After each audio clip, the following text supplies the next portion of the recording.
I'm Amit Varidikilor. Welcome to the class. The idea is very simple. We are doing polity here and we have actually started with the Indian Constitution at work. It is also called as the political science for the class 11th. Class 11th की polity की NCERT. Now अगर prelims के लिए preparation कर रहे हो और UPSC के लिए तो सिर्फ और सिर्फ पॉलिटी के लिए दो बुक्स पढ़नी है. The Indian constitution network and another would be the Indian polity by M Laxmikanth. NCERT इसलिए पढ़नी चाहिए because that is the standard source which UPSC refers, so that कि सारे के सारे देश में जहां से भी कोई भी बच्चा पढ़ रहा हो उसके लिए एक इक्वल अपॉर्चुनिटी मिले. एंड एम लक्ष्मीकांत इत्तेफाक से एक स्टैंडर्ड सोर्स की तरह डेवलप हो गई है कि पॉलिटी के जो क्वेश्चंस हैं अगर लक्ष्मीकांत अच्छी तरह से पढ़ के गए हैं तो हिट हो जाती है. कोशिश कीजिएगा कि आप किसी और मल्टीपल बुक्स की तरफ ना जाएं. हमारे पास एक साल में इतने घंटे ही नहीं होते हैं कि हम बेसिकली मल्टीपल बुक्स को पढ़ सकते हैं. हमारा फर्स्ट स्टेप था कि हम इंडियन कॉन्स्टिट्यूशन एट वर्क को कंप्लीट करेंगे ना. इंडियन कॉन्स्टिट्यूशन एट वर्क के अंदर हमने चैप्टर नंबर 1 कर लिया है. So the today's agenda would be to do the chapter number 2. Now chapter number 2 अगर आप देखना चाहेंगे तो चैप्टर नंबर 2 डिस्कस करता है rights in the Indian constitution. Right, it's very simple. Rights in the Indian constitution. हमारा जो constitution है वो बड़े सारे से पार्ट्स में डिवाइडेड है. राइट, कॉन्स्टिट्यूशन का पार्ट 1, कॉन्स्टिट्यूशन का पार्ट 2 एंड सो ऑनवर्ड्स. क्योंकि एनसीईआरटी है तो ये सारी की सारी चीजें डिस्कस नहीं करती है. It just introduces you to the important concepts of the constitution. It does not give you any detail, it just gives you some kind of a conceptual clarity, ताकि आप अगर जब बड़ी रेफरेंस बुक्स पढ़ें तो आप चीजों को अंडरस्टैंड इजीली कर सके. तो जो ये चैप्टर नंबर 2 है, rights of the Indian constitution, इसके अंदर कॉन्स्टिट्यूशन का पार्ट 3, कॉन्स्टिट्यूशन का पार्ट 4 और कॉन्स्टिट्यूशन का पार्ट 4 थे. प्राइमरली चैप्टर 3 डिस्कस है, यानी कि जिसके अंदर कॉन्स्टिट्यूशन में फंडामेंटल राइट्स दिए हुए हैं. एंड एक बार ओवर आर्किंगली डीपीएसपी और फंडामेंटल ड्यूटीज को भी मेंशन किया गया है. जैसे मैंने आपको कहा था, कोशिश कीजिएगा जितने भी मिनिमम सोर्स कम रख सकते उतना ज़्यादा बेहतर होगा. सो this is the basic summary of this chapter. बल्कि छोटी सी बात है कि भाई ये चैप्टर ये डिस्कस करता है कि सारे के सारे हम राइट्स के बारे में बात क्यों करते ही क्यों हैं. तो कॉन्स्टिट्यूशन सिर्फ और सिर्फ गवर्नमेंट के स्ट्रक्चर को डिफाइन करने के लिए नहीं होता है. रादर इट ऑल्सो इंश्योर्स कि जो गवर्नमेंट और जो स्टेट है उसकी पावर के ऊपर लिमिट भी लगाई जा सके, ताकि एनी इंडिविजुअल या किसी भी प्रकार का, चाहे अमीर आदमी हो चाहे गरीब आदमी हो, बेसिकली किसी न किसी प्रकार के कुछ सर्टेन इनवॉयलेबल क्लेम्स को बेसिकली अपने जिनको वॉयलेट ही ना किया जा सके, ऐसा सिटीजन का ऐसा क्लेम जो कि वॉयलेट ही ना किया जा सकता हो, उनके बारे में कॉन्स्टिट्यूशन उसको प्रोटेक्शन देता है. Now democracies typically list these claims inside the constitution. अब जनरली एक ट्रेंड स्टार्ट हो चुका है कि जब भी किसी देश का कोई नया कॉन्स्टिट्यूशन बनता है तो वो लिस्ट की जो राइट्स की जो लिस्ट होती है उसको कॉन्स्टिट्यूशन के अंदर लिख लेती है. This was started by the United states of America.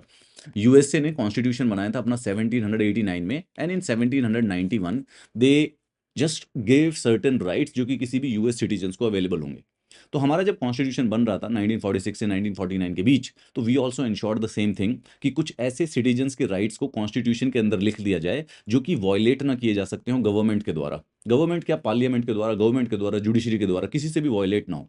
Now in our Indian constitution there are 6 of such fundamental rights. ठीक है, आर्टिकल ये कॉन्स्टिट्यूशन का पार्ट 3 जिसके अंदर आर्टिकल नंबर 12 से 35 है.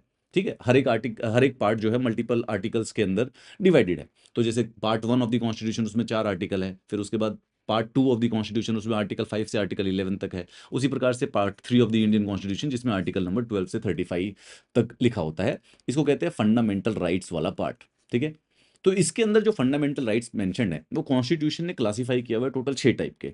एक राइट टू इक्वालिटी होता है, सर्टेन प्रोविजंस जिससे इंश्योर किया जा सके कि भारत का हर नागरिक बराबर है हर तरीके से और उसके अगेंस्ट डिस्क्रिमिनेशन ना किया जा सके.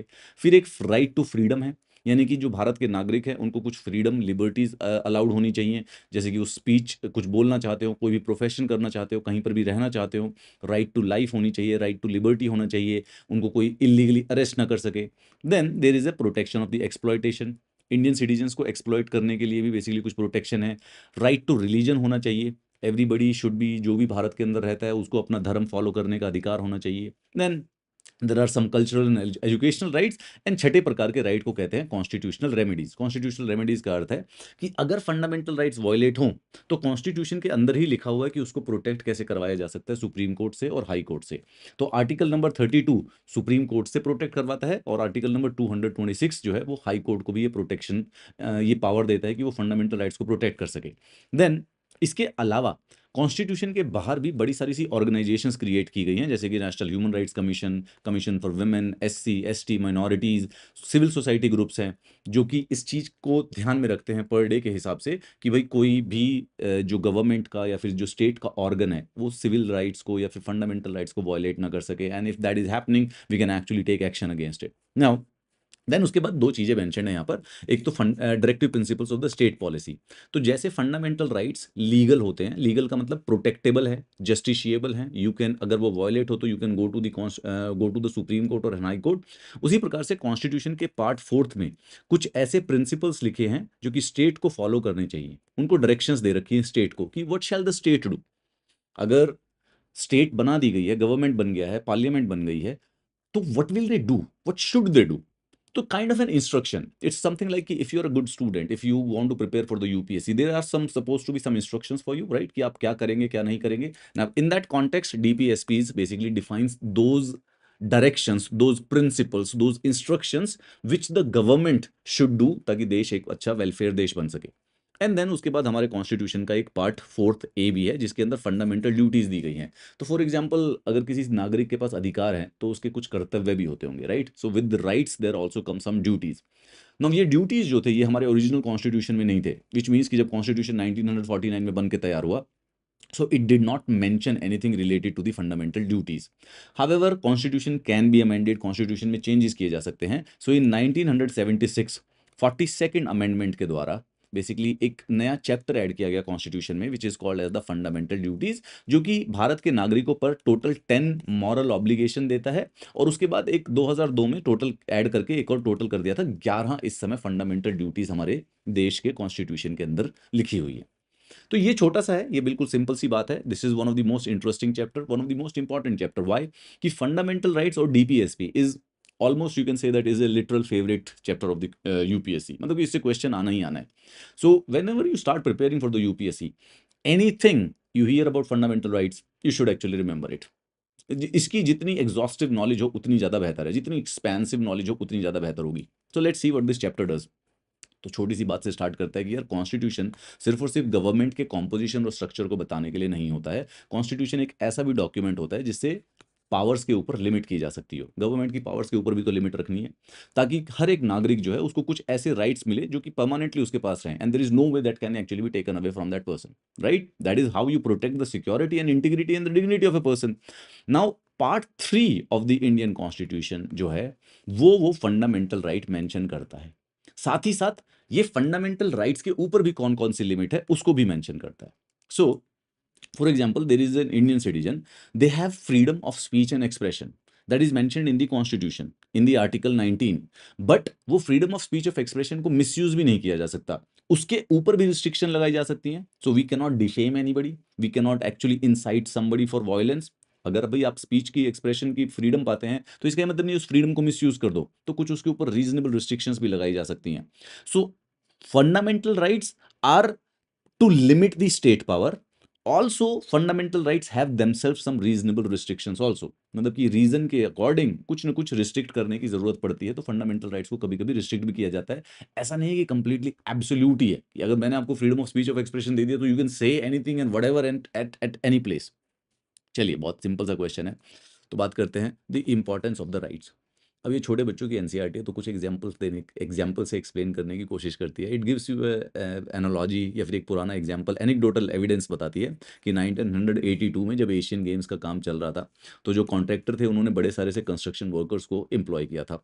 फ्लाईओवर्स बनने थे, स्टेडियम बनने से, और जो ये वर्कर्स हुआ करते थे इनको थोड़ा सा पुअर वर्किंग कंडीशंस में रखा जाता था और इनको बेसिकली मिनिमम वेज से भी कम पैसे दिए जाते थे। तो एक बार क्या हुआ कि कुछ सोशल साइंटिस्ट ने इनकी कंडीशन को स्टडी किया और एक पेटिशन डाल दिया सुप्रीम कोर्ट में। उन्होंने कहा कि किसी भी नागरिक को या किसी भी इंसान को कम मिनिमम प्रिस्क्राइब्ड वेज अमाउंट के ऊपर अगर आप एम्प्लॉय करते हो तो उसको बेगार या फिर फोर्स लेबर माना जाएगा। और कॉन्स्टिट्यूशन में ये लिखा हुआ है कि किसी को भी फोर्स लेबर या फिर बेगारी, बेगारी का मतलब ये होता है कि आप उससे काम तो करवाओ बट लेकिन उसको उसके काम के पूरे पैसे ना दो या फिर आधे पैसे दो, बेगार हो गया।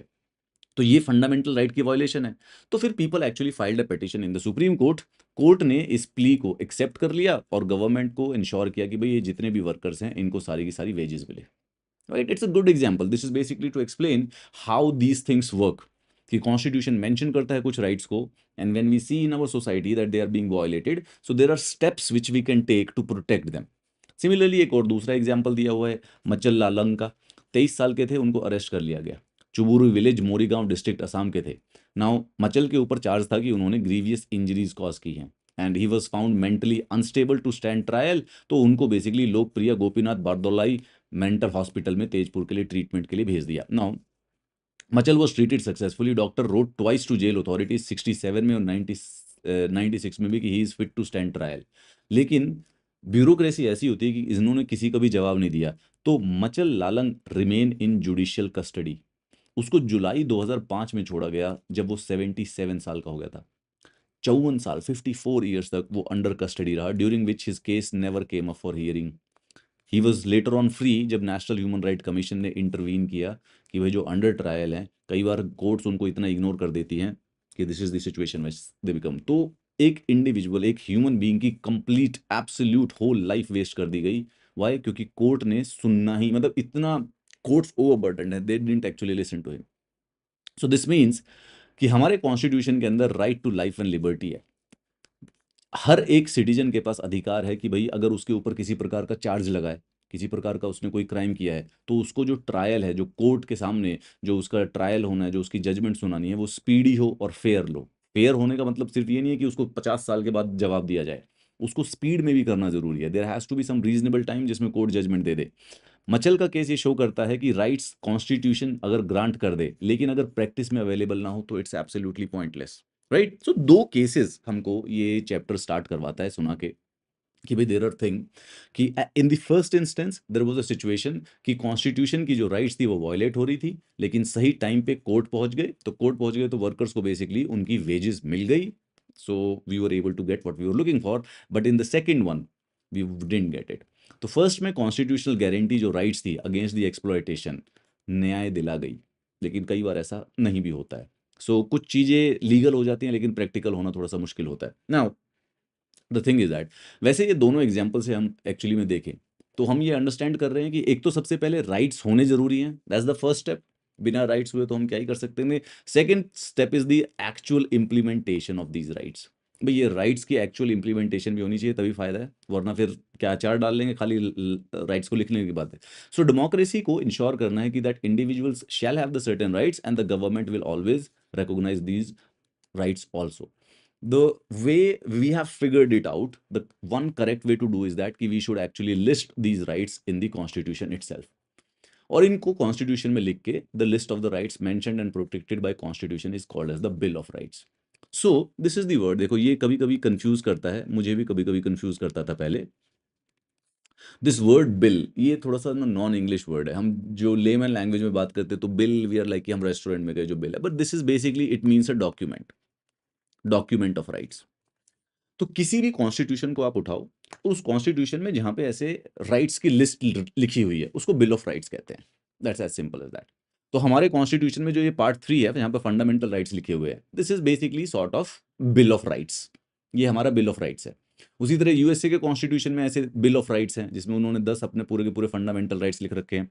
सो a bill of rights basically prohibits government from acting against the rights of the individuals and ensure a remedy. This is very important part. This is the second section of it.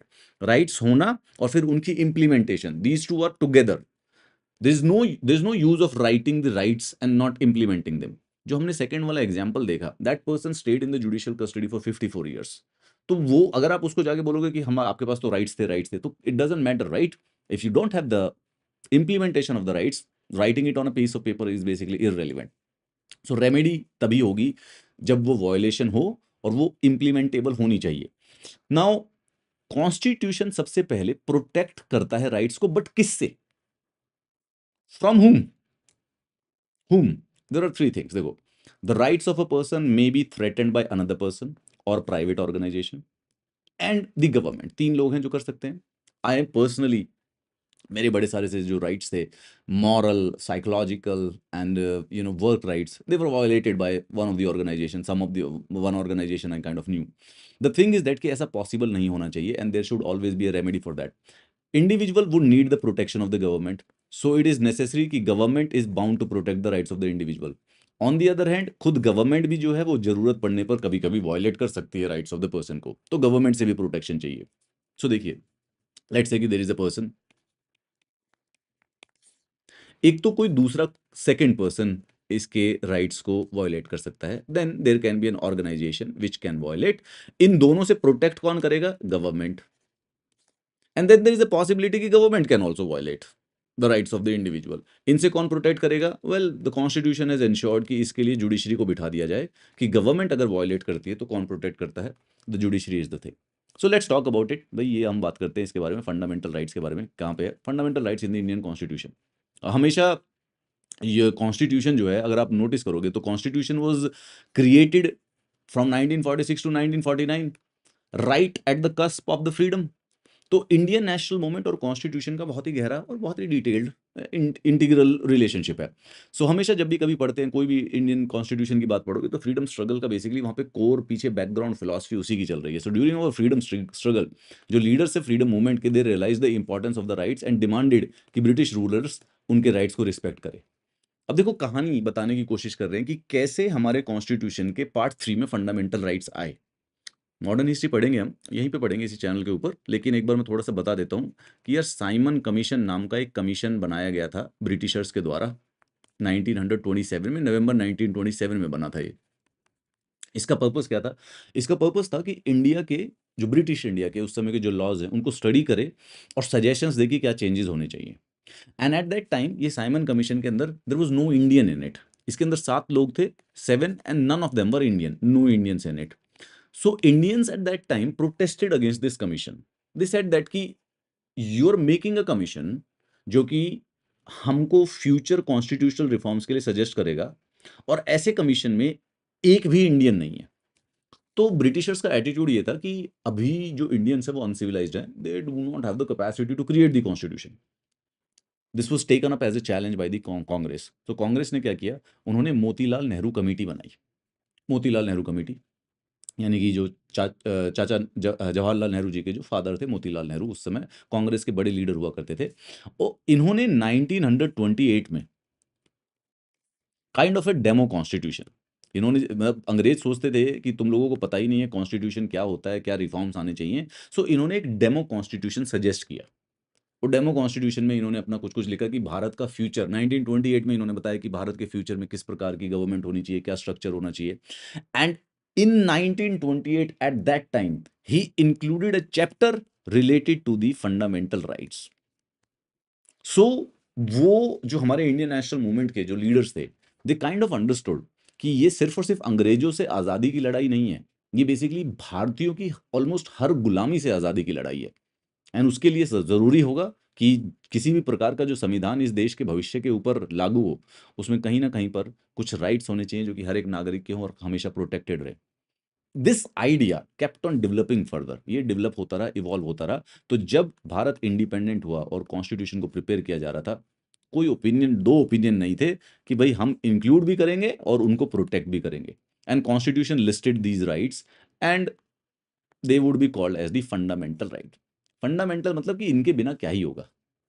So constitution अगर आप खोलोगे तो constitution में part 1 है, फिर constitution में part 2 है। It's like chapters of the book. जैसे हम चैप्टर नंबर 2 कर रहे हैं, उसी तरह कॉन्स्टिट्यूशन भी चैप्टर्स में डिवाइडेड है। तो part 1, part 2 and the part 3 of the constitution.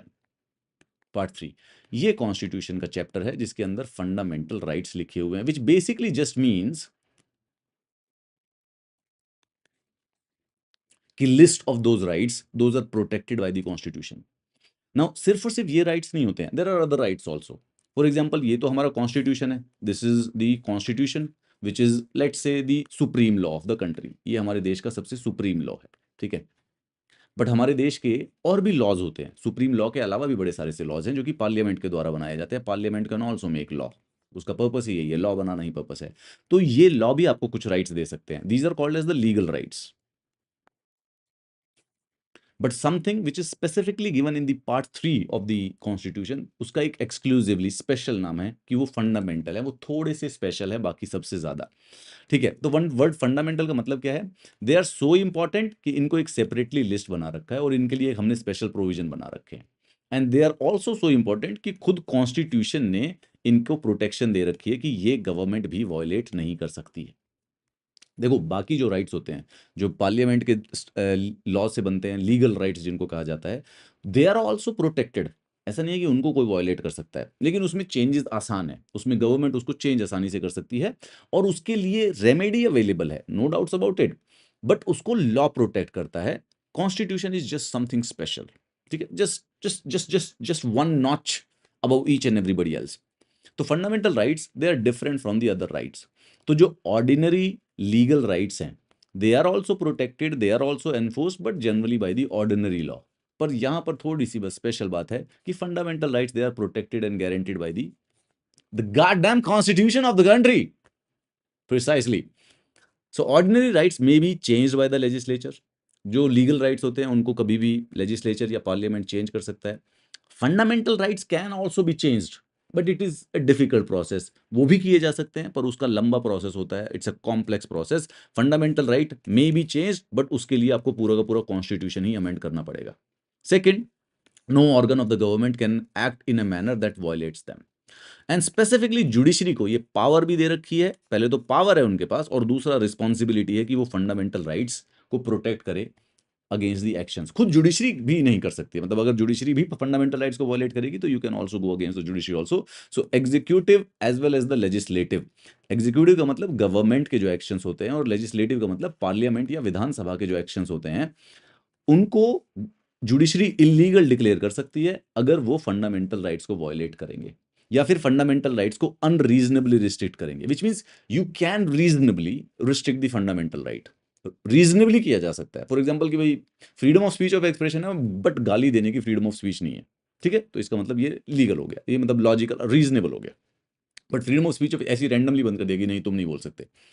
Now generally speaking, for example let's say कि आई क्रिटिसाइज एन ऑर्गेनाइजेशन, और मैं क्रिटिसाइज ऑर्गेनाइजेशन करूँ, अब organizations they have the money, right, they can get the video copyrighted, they can get the channel copyrighted, what will we do I again. तो ऐसा unreasonable कोई करेगा तो हो सकता है कि मैं जुडिशरी के पास जा सकूं, कोर्ट जा सकता हूं। Fundamental rights are not absolute और अनलिमिटेड। गवर्नमेंट उसके ऊपर रीजनेबल रिस्ट्रिक्शंस लगा सकती है। एब्सोल्यूट का मतलब है कि कोई रुकावट ही नहीं है, कि आपको राइट टू लाइफ है तो इसका मतलब आपको राइट टू लिबर्टी है, फ्रीडम है, इसका मतलब आपको कोई कभी जिंदगी में अरेस्ट ही नहीं कर सकता। नहीं, अगर लॉ तोड़ोगे तो अरेस्ट करा जा सकता है, लॉ नहीं तोड़ोगे तो नहीं किया जा सकता। सो एब्सोल्यूट कुछ नहीं है कि कुछ कर ही नहीं सकते भाई। राइट टू इक्वालिटी है, इसका मतलब भाई सबके सब बराबर ही ट्रीट होंगे, नहीं। बच्चों को अलग ट्रीट किया जा सकता है, विमेन को अलग ट्रीट किया जा सकता है, कोई पिछड़े सेक्शन के व्यक्ति हैं उनको अलग ट्रीट किया जा सकता है। So there can be changes. Absolute का ये मतलब नहीं कि बस 100% जो जो लिख दिया वैसा ही हो सकता है। ग्रेट। नाउ सबसे पहले बात करते हैं, पहले तो आप एक एकदम छोटी सी वैसी जनरली बात याद कर लो कि यार कॉन्स्टिट्यूशन के अंदर टोटल 6 राइट्स हैं, ठीक है, 6 राइट्स हैं। कैसे याद करना है? आर्टिकल नंबर 14 से 18 इक्वालिटी वाला राइट है। मतलब कि जो ये 5 आर्टिकल होंगे ना, ये जो भी बात करेंगे उसका पर्पस ये होगा कि everybody should be treated equal. फिर उसके बाद आर्टिकल नंबर 19 से 22, ये फ्रीडम है, मतलब कि it will allow you to do certain things, कुछ फ्री, मतलब कुछ फ्रीडम मिलेगी आपको, लिबर्टी मिलेगी, आपको बोलने का अधिकार मिलेगा, आपको प्रोफेशन का अधिकार मिलेगा, आपको घूमने का अधिकार मिलेगा, आपको एसोसिएशंस बनाने का कुछ राइट मिलेगा, freedom. Then article number 23 to 24, exploitation, कि भाई आपकी किसी प्रकार से एक्सप्लॉयटेशन ना हो देश के अंदर। आर्टिकल 25 से 28 के बीच में रिलीजन, कि आपके पास रिलीजन फॉलो करने का अधिकार हो। आर्टिकल 29 से 30 एजुकेशनल और कल्चरल राइट्स हैं, कि भाई आपको अपनी कल्चर को प्रोटेक्ट करने का अधिकार है। और उसके बाद एक लास्ट में छठे वाला है आर्टिकल 32, जिसको कहते हैं कॉन्स्टिट्यूशनल रेमेडी। कॉन्स्टिट्यूशनल रेमेडी का मतलब अगर ये पांचों वायलेट हो तो भाई सीधा सुप्रीम कोर्ट जाके उसको प्रोटेक्ट करा लो, and it itself is a fundamental right. तो ये 6 फंडामेंटल राइट हमारा कॉन्स्टिट्यूशन हमको देता है। ग्रेट। चलो एक बार देखते हैं यार पहले वाला कौन सा है, right to equality. Imagine yourself sitting in the 11th class, पहली बार जिंदगी में आप छोटे से बच्चे बने हो, 10th क्लास का बोर्ड अभी भी खत्म करके आप पहली बार कक्षा में पहुंचे हो, एक हफ्ते बाद ही बेसिकली चैप्टर नंबर 2 होने लग गया पॉलिटी का। तो एक आपको कैसे समझाया जाएगा इक्वालिटी होती क्या है? सो यू एनसीईआरटी ने एक छोटा सा एग्जाम्पल दिया। चलिए, इमेजिनरी सिचुएशंस है पर ऐसी चीज़ें होती रहती हैं, तो देखते हैं कि इसमें क्या क्या फंडामेंटल राइट वायलेट हो रही हैं। चलिए मजे के लिए सुन लेते हैं यूपीएससी सॉरी एनसीईआरटी क्या कहना चाहती है। स्वदेश कुमार नाम भी क्या रखा है, स्वदेश। अपने गांव आया हुआ है, उसका कुछ दोस्त भी है। तो उन्होंने क्या किया कि विलेज के पास जो होटल था वहाँ पर एक चाय पीने का प्लान बनाया। द शॉपकीपर सुदेश को जानता था, लेकिन उसने उसके दोस्त का नाम पूछा और उसके बाद उसकी, ताकि कास्ट पता चल जाए, नाम से कास्ट पता चल जाती है। आफ्टर दिस शॉपकीपर ने क्या किया कि सरदेश कुमार को तो एक बढ़िया अच्छे मग में चाय दी और उसका जो दोस्त आया था उसको एक मिट्टी के कप में चाय दे दी। क्यों? क्योंकि जो सरदेश कुमार का दोस्त था वो दलित है। ये हाइपोथेटिकल सिचुएशन है, but these things happen in the country, right? एक तो ये एग्जाम्पल दे दिया। दूसरा, an order is served on the four news reader of a television channel that they would no longer read the news. ठीक है, 4 लड़कियां थी, न्यूज़ रीडर थी, चारों को बोला गया कि आज से तुम न्यूज़ नहीं पढ़ोगे। रीज़न की कि उनकी एज है 45 साल से ऊपर की हो गई हैं। 2 मेल न्यूज़ रीडर हैं, उनकी वो भी 45 साल से ऊपर के हैं, लेकिन उनको न्यूज़ के लिए प्रेज़ेंट करने से मना नहीं किया गया। ठीक है यार, मतलब ये छोटी चीज़ें हम तो अंडरस्टैंड करते हैं। This is inequality. एक कास्ट के बेस पे है, एक जेंडर के बेस पे है, right? We see this, this happens quite often in our society, right in front of our eyes, right? Okay, nevertheless constitution of India, एक बार इधर आते हैं, पहले इसको कंटिन्यू करते लेते हैं। ये जो एग्जाम्पल्स हैं, this is what the discrimination is. एक कास्ट के बेसिस पे डिस्क्रिमिनेशन हो रहा है, दूसरे जेंडर के बेसिस पे डिस्क्रिमिनेशन हो रहा है। But the question to you is that valid लग रहे हैं क्या? अब इत्तेफाक से इस वीडियो को जो भी देख रहा है वो जानता है कि ये गलत है। ऐसा नहीं है कि सब मानते हैं गलत है।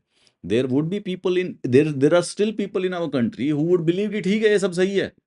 कुछ लोग कास्ट डिस्क्रिमिनेशन में बिलीव करते हैं, कुछ लोग जेंडर डिस्क्रिमिनेशन में बिलीव करते हैं, कुछ लोग सोचते हैं कि लड़कियों को काम नहीं करना चाहिए। ठीक है, मतलब 45 साल से ऊपर की होगी, किस बात की न्यूज़ पढ़ेगी? बट मुझे जहाँ तक यकीन है, आप सब के सब शायद इस इतने एनलाइटेंड हो कि यू प्रोबेबली अंडरस्टैंड कि यार ये दोनों की दोनों बातें गलत हैं।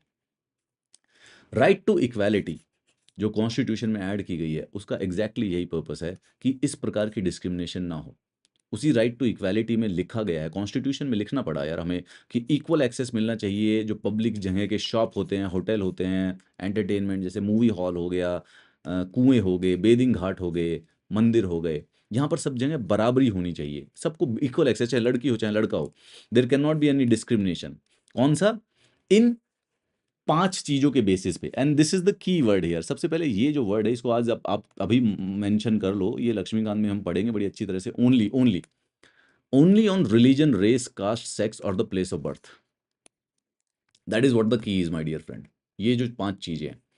So first of all constitution बोलता है कि डिस्क्रिमिनेशन नहीं होनी चाहिए, और ये बोलता है कि इन 5 चीजेस पे नहीं होनी चाहिए। फिर ये क्वेश्चन आएगा प्रीलिम्स में, रिलीजन, रेस, कास्ट, सेक्स और place of birth. 5 particular things. इसके अलावा की जा सकती है, मतलब जैसे एग्जाम्पल, इसका मतलब क्या हुआ कि इसके अलावा कैसे कर सकते हैं? जैसे अगर आप यूपीएससी का एग्जाम दे रहे हैं, तो यूपीएससी में एज के बेसिस पे हो जाती है, राइट? 21 से नीचे का बच्चा एज नहीं दे, पेपर नहीं दे सकता। 32 से ऊपर का बच्चा बेसिकली पेपर नहीं दे सकता। तो ऐसा कहेगा कि डिस्क्रिमिनेशन नहीं, वो क्योंकि एज के ऊपर की जा सकती है।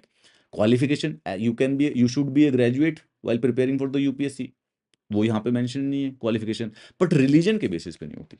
You can be of any religion, you can still appear for UPSC. कोई रेस के बेसिस पे नहीं होती, कास्ट के बेसिस पे नहीं, सेक्स, प्लेस ऑफ बर्थ। तो इन 5 पर्टिकुलर चीजों पे नहीं होनी चाहिए, बाकी पे अलाउड होती है। So it prohibits discrimination in public employment also, इन्हीं 5 बेसिस पे। ये राइट इंपॉर्टेंट है क्योंकि हमारी सोसाइटी जो थी वो कभी कभी इक्वल एक्सेस प्रैक्टिस नहीं करती थी। कैसे?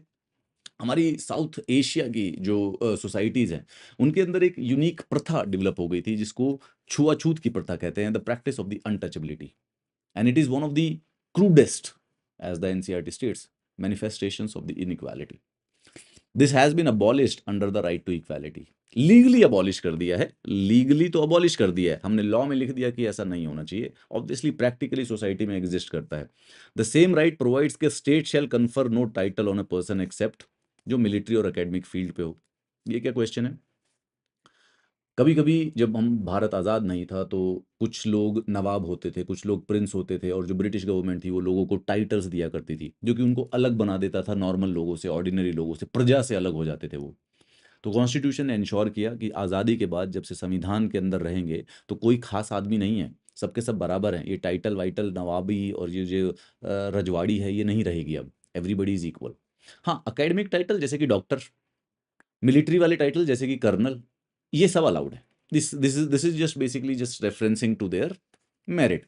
तो राइट टू इक्वालिटी ये कोशिश करती है कि इंडिया सच में एक डेमोक्रेसी बने जहाँ पे सबके सब बराबर फील करें, सारे के सारे सिटीजन्स का कॉन्सेप्ट बराबर हो। नाउ देखो, अब एक बार दोबारा इस वाली बात पे आते हैं, this is a important thing. ये कॉन्स्टिट्यूशन ऑफ इंडिया है और फंडामेंटल राइट पार्ट 3 मेंशन है। Now I will be honest with you, भाई रट्टा लगाना है, करना है या नहीं करना, मुझे अब देखो मैं कुछ बातें बोलूंगा उसको थोड़ा सा दो प्रकार की एडवाइस दूंगा करूंगा मैं जिंदगी में। एक होती है कैटेगोरिकल एडवाइस, एक होती है टेंटेटिव एडवाइस। कैटेगोरिकल एडवाइस का मतलब डिबेट नहीं है, कोई नेगोशिएशन नहीं है, करना है तो करना, बोल दिया तो बोल दिया। दूसरा है टेंटेटिव। टेंटेटिव का मतलब है यार कि मैं बोल रहा हूँ, मुझे सही लग रहा है, आप अगर उसको चाहे तो बदल भी लोगे, गलत कोई भी नहीं होगा, अपनी अपनी समझ से किया जा सकता है। ये कैटेगोरिकल एडवाइस है, ये रट्टा लगाना जरूरी है, ये याद होना चाहिए, सिंपल सी बात है, छोड़ो बहसबाजी को। ये राइट टू इक्वालिटी है, आर्टिकल नंबर 14 से 18। यू 11th क्लास है इसलिए ज़्यादा इसमें डिटेल में नहीं बताते। ये आर्टिकल नंबर 14 है जो कहता है कि भाई देश के सारे जो लोग हैं वो कानून के सामने बराबर होंगे और सबको बेसिकली इक्वल प्रोटेक्शन मिलेगी कानून की। ये बेसिकली आर्टिकल नंबर 15 है। ये कहता है कि भाई रिलीजन, रेस, कास्ट, सेक्स और प्लेस ऑफ बर्थ, इन 5 चीज़ों के बेसिस पे किसी को भी डिस्क्रिमिनेट नहीं किया जाना चाहिए। ये आर्टिकल नंबर 16 है। ये कहता है कि इन्हीं 5 चीज़ों के बेसिस पे पब्लिक एम्प्लॉयमेंट में भी डिस्क्रिमिनेशन नहीं होनी चाहिए। यानी कि जब भी जो सरकारी नौकरियां हैं या जो पब्लिक ऑफिसेज है, रिलीजन के बेसिस पे ये नहीं बोलोगे कि तुम ये वाली जॉब नहीं कर सकते। सेक्स के बेसिस पे नहीं बोलोगे कि लड़की कर सकती है या लड़का ना कर सकता है, लड़कियां नहीं कर सकती। अबॉलिशन ऑफ अनटचेबिलिटी, ये आर्टिकल नंबर 17 है। अबॉलिशन ऑफ टाइटल, ये आर्टिकल नंबर 18 है। फिर उसी प्रकार से हमारे कॉन्स्टिट्यूशन में कुछ राइट टू फ्रीडम भी है। ये आर्टिकल नंबर 19 है जिससे हमें स्पीच और एक्सप्रेशन की फ्रीडम मिलती है। कहीं पर भी हम पीसफुली असेंबल हो सकते हैं, कोई आके रोकेगा नहीं, पुलिस वाले, कि अरे यार तुम यहाँ पे खड़े क्यों हुए हो, अरे पीसफुली खड़े हैं भाई, आप लोगों से कोई लेना देना नहीं है, हम बस यहाँ पे वाइब कर रहे हैं लाइफ में। You know what, life is just about vibing.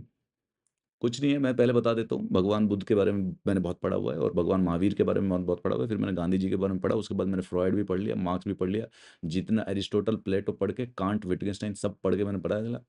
ज्ञान की बात बता देता हूँ, मैंने पूरा का पूरा क्रक्स निकाल लिया है। कुछ नहीं है, कुछ भी नहीं, इनमें से भी किसी को कुछ नहीं पता था, सबके सब वाइब कर रहे थे। मानोगे नहीं तो मेरी बात, I know because I don't look like अ बुद्ध। एक तो सबसे पहले क्रेडिबिलिटी में ना लुक्स बहुत इन्वॉल्व होती हैं, जिसकी लुक्स बुद्ध जैसी हो तो वो थोड़ा सा क्रेडिबल भी फील होता है, because think about it, if you see Buddha speaking to you, you kind of feel the wisdom, right? It just come, मतलब भगवान बुद्ध कुछ कहें तो आई एम लाइक यार सही बोल रहे होंगे।